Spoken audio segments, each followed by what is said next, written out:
こんにちは、イノファクトリーです。スイカゲームプラネットを1ヶ月ちょっとプレイして自分なりに理解したことを今日は紹介しようと思います。まずはこのゲームの基本からです。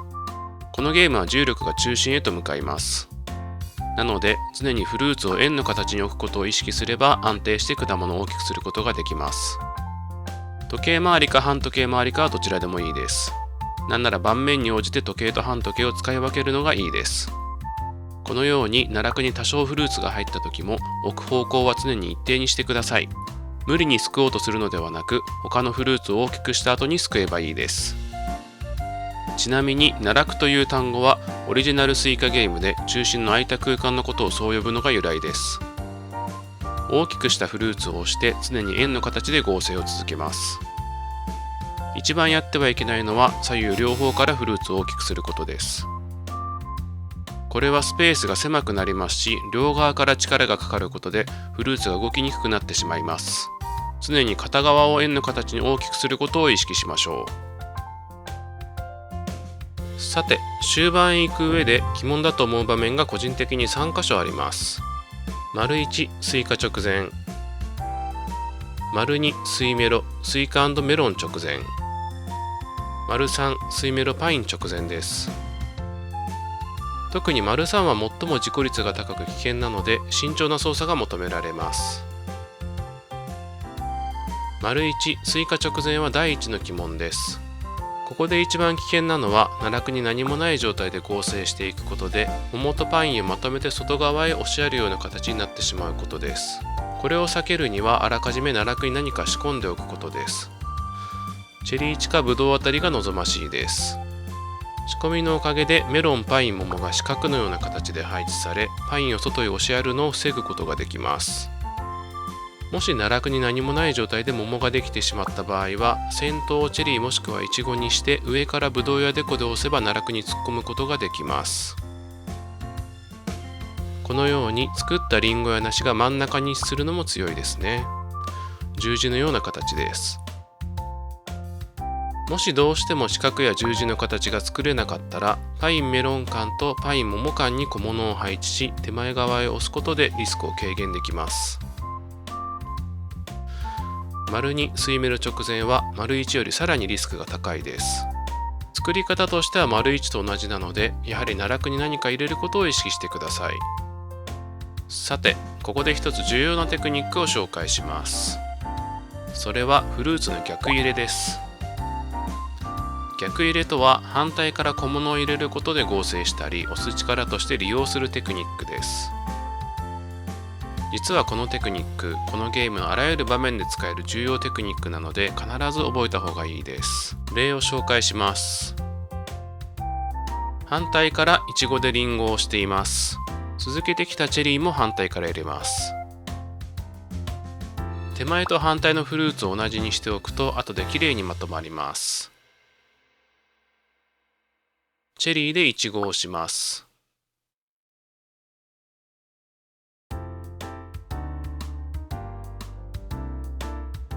うまく逆入れを使うと先ほど言ったような奈落に何かある状態を作れます。そして逆入れの経験を積むと、実はこのゲーム中心へ向けて小さいフルーツを置くようにするとほとんどの場面に対応できることに気がつきます。このテクニックは終盤になるほど強く、知っているのと知らないのでは天と地の差ですので必ず練習した方がいいと思います。さて、話を戻します。第3の鬼門、スイメロパイン直前についてです。ここは終盤以外では最も難しく、油断していると簡単にゲームオーバーになります。まずダブ水を見せるならスペースに余裕のあるメロン側にパインを作るべきですので、桃も必ずメロン側へ作りましょう。重要なのは桃が真ん中にある状態を作らないことです。桃が真ん中にあると先ほどの1や2と同様にメロンを外に押しやるような形になってしまいます。ですので奈落に先に何か入れておくか、桃が真ん中にできてしまった場合は小物を先頭にして押すのがいいです。桃を奥へと押しつつ逆入れを使ってうまくまとめていきましょう。さて、スイメロパインから先を終盤と呼ばせていただきます。ここからはより慎重にフルーツを置くべきです。ダブ水は大きく分けて2つの形があります。1つ目は真桃、真ん中桃。2つ目は沈み梨、梨が中心にあり桃が外側にある状態です。自分はどちらもかなり試しましたが、トータルでは真桃の方が強いと感じました。まずは真桃までの一般的な進み方を紹介します。先ほど言った通り、パインはメロン側へと押します。奈落に何もない状態でパインを作ってしまうとうまく押せないので、あらかじめ小物を入れておくのが大事です。奈落に1チェリ、イチゴプラスチェリーかブドウあたりが残るように進めていくのが望ましいです。真桃ができた後にスイカやメロンがはみ出るリスクを軽減できます。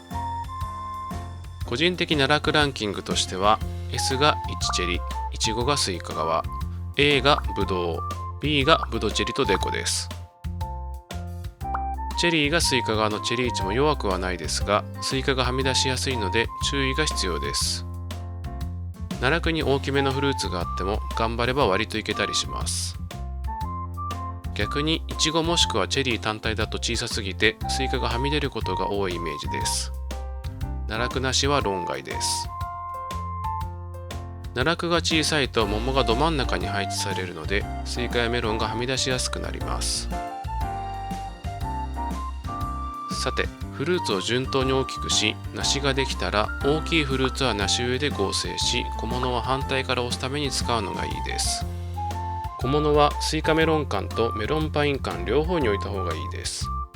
片側だけに置くと間に入り込んでくることがあります。また、梨上でフルーツが連なった状態で発火してしまうと桃ができた後に入り込んでしまうので、このようにフルーツを分けておき、真ん中で発火する方法もあります。うまく真桃が作れたらいよいよ最終盤面です。奈落は先ほど言った通りあらかじめ仕込んでおいてください。最終盤面はちょっとバランスが崩れるだけでフルーツがはみ出そうになりますが、ピコピコが鳴っても焦らずポーズを使いながらバランスを整えるのが大事です。例えば桃上の梨が出そうになることがありますが、その時はフルーツを桃上に置き押しましょう。逆に桃側が重すぎてスイカやメロンが出そうになるのであれば、桃側をまとめ軽くしましょう。柿やデコ等の大きなものは桃パイン缶で育て、他の小物はスイカ桃缶で育てます。余分な小物は先ほど置いておいた逆側の小物と合成するなどで処理します。理想は梨2個ができているがピコピコが鳴っていない状態です。あとは手前の梨を押してくっつけるだけです。これが意外と難しいです。場合によっては急いで梨を作り合成させなければならない時もあると思います。見極めが大事です。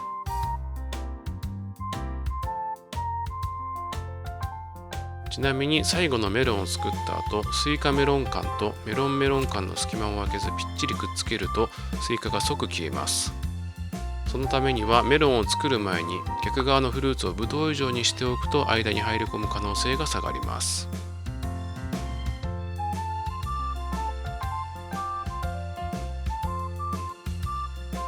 それでも最後のスイカが分離してしまった場合はよく考えつなげる必要があります。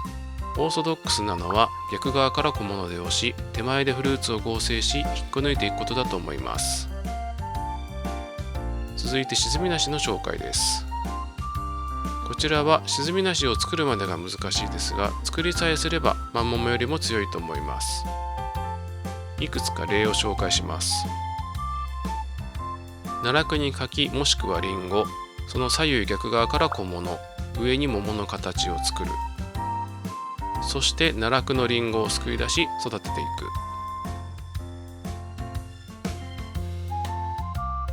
逆側から2つの小物で押していると奈落のリンゴは結構すくいやすいです。真ん中に柿、隣に梨の状態で先に外側に桃を作る。真ん中はできればリンゴの方が強いです。基本的にはこういった形になるかと思いますが、逆入れのテクニックは必須ですし、ツモにも左右されるので本当に難しいです。結論としては沈み梨を作ること自体があまりお勧めできないとなります。ただし、作れれば最強の形であるのは間違いないので、この先研究が進めば沈みなしが安定する方法も見つかるかもしれません。ダブ水するまでの流れを一通り紹介しました。いかがでしたでしょうか。このゲーム、最初は難しいと感じるかもしれませんが、慣れるとオリジナルよりもダブ水しやすいように思います。重要なのは時計回り、反時計回りに必ず作っていくのと、小物を逆から入れるテクニックを使っていくことです。今回紹介したやり方はあくまで私ヒノファクトリーが個人で研究した結果になりますので、他にもっといいやり方があるかもしれません。自分なりのやり方を探すのが大事だと思います。ご視聴ありがとうございました。